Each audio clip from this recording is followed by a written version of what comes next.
So we're now going to talk about the importance of comprehension. So one thing I've learned when, whilst being a practitioner, is that comprehension is very underestimated when learning to read. A lot of parents really focus on the reading of the text and think that that's an indicator of how well their child is doing in reading, but actually comprehension is just as important in a book and should be given equal weighting when you are reading a book. So good comprehension skills are vital in reading as they help children understand the meaning of the words, as well as supporting their vocabulary and knowledge of the world. In reception, it is likely that children will be able to understand books and stories that are much more complicated than the books they can read by themselves. So most comprehension teaching will focus on children listening to books that are read to them and then talking about them. So as it says there, children obviously that can't read certain texts but can still fully understand a book. So it's important that when you are reading, asking questions, why, how, when, where, use those key question words to be quizzing your child to see whether they actually understand what was happening in the story. Do they understand the characters' feelings? Do they understand why something has happened? It's just as important. One thing I will say as well is that in year 2 and year 6, children have a test on the comprehension.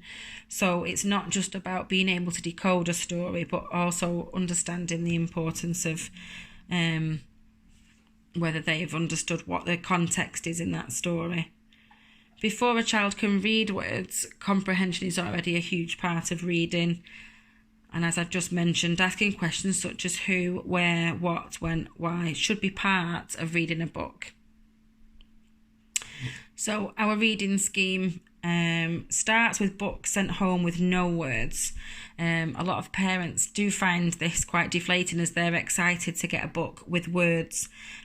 So we do apologise for this. However, it is really important that we don't put children off reading. We want children to have a love of reading. So books are sent home with no words to start with, because if you ask your child, can they recognise those words, those sounds before, if they cannot read and recognise the sounds, then they cannot read, and what will happen is children will just become disengaged with reading, and that's not what we want to happen. It just becomes disheartening for them because they can't read it, and too much time is then spent trying to decode a book rather than reading and understanding what is happening in the story.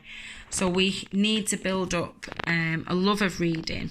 So with the books that are sent home with no words in, ask your child to just tell you what's going on in that picture. Can they tell a story using the pictures? This is a really important skill. So not just to say, Kipper's putting his shoes on. Can they put it into a sentence that is a storytelling sentence? So one morning, Kipper woke up and put on his shoes. Encourage that kind of vocab from your child. They will then be sent home with books with few words. The few words are obviously going to be with the sounds at the beginning, like the sat pin ones that we talked about before, that your child will then be able to decode. Keywords and sound lists will be sent home to support it, and our books are based on the phonics scheme, so they are matched with what your child will know.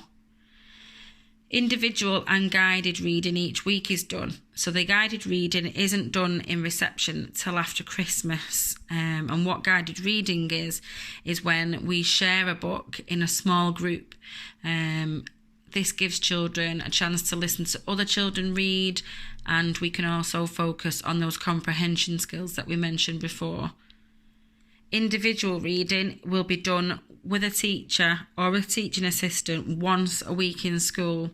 It is really important that we hear and spend that time with children to make sure that they are getting that one-to-one time.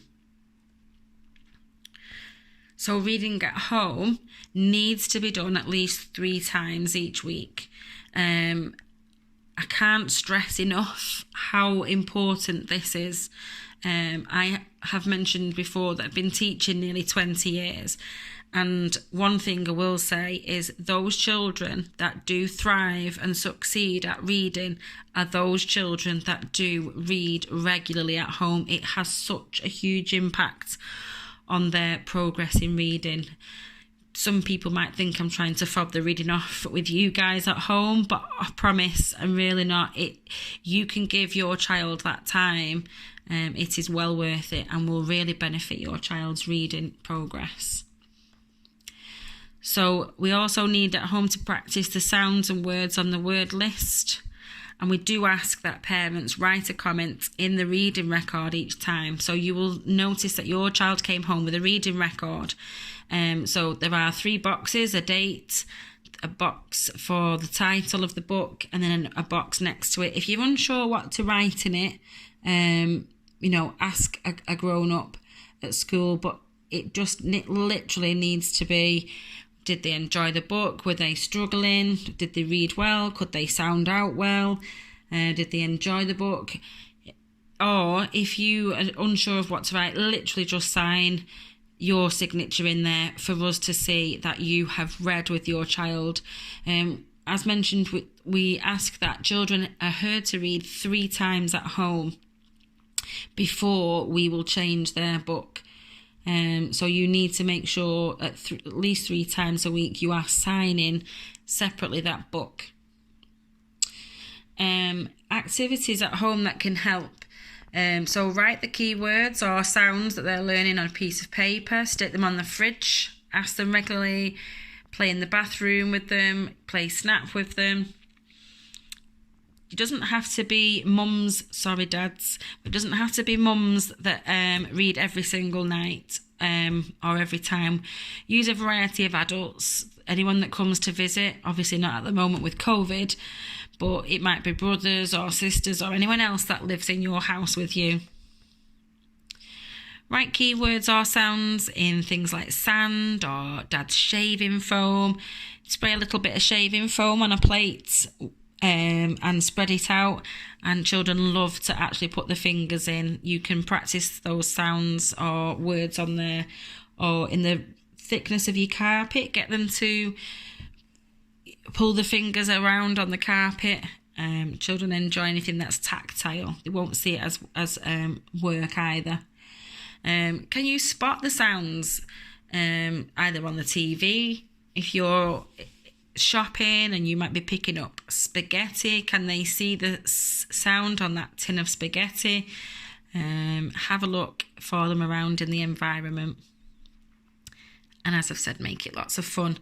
Children like to think that they're not working, they like to play. So make it fun, and children will be a lot more engaging with you if they don't think that we're sitting down and working. Last few things. So if your child is tired or doesn't want to read, don't push it. Pick the book up another day or another time and they'll probably have a go.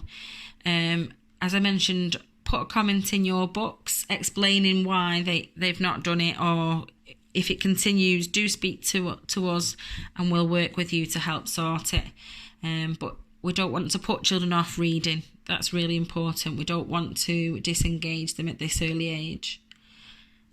As I've mentioned, reading where possible each night with someone, it literally only needs to be 10 minutes. It doesn't need to be any more than that. The children will become disengaged with it, will become a bit bored. 10 minutes to keep their interaction. As I've said, try and write a comment in the reading record. Even if there's nothing to be said, just put your name so that we know that that child has been read with. And the bitter hate, really apologise for this, but we do charge a small charge of £2.50 for lost books. The reason for this, obviously, is if our stocks become depleted, then obviously we've not got enough books to share around. So thank you for taking the time Do appreciate you having listened to my video. And if you do have any questions, do come and ask us. Reading is one of the most important things your child will do, and it will be the key to a lot of other learning through school. It is one of the most important things that children do. I can't stress that enough. And a good partnership between yourselves and us at school are really important for this to be successful for your child. We do want your child to be successful at reading. So do please come and ask any questions that you might have. Okay, thank you and goodbye.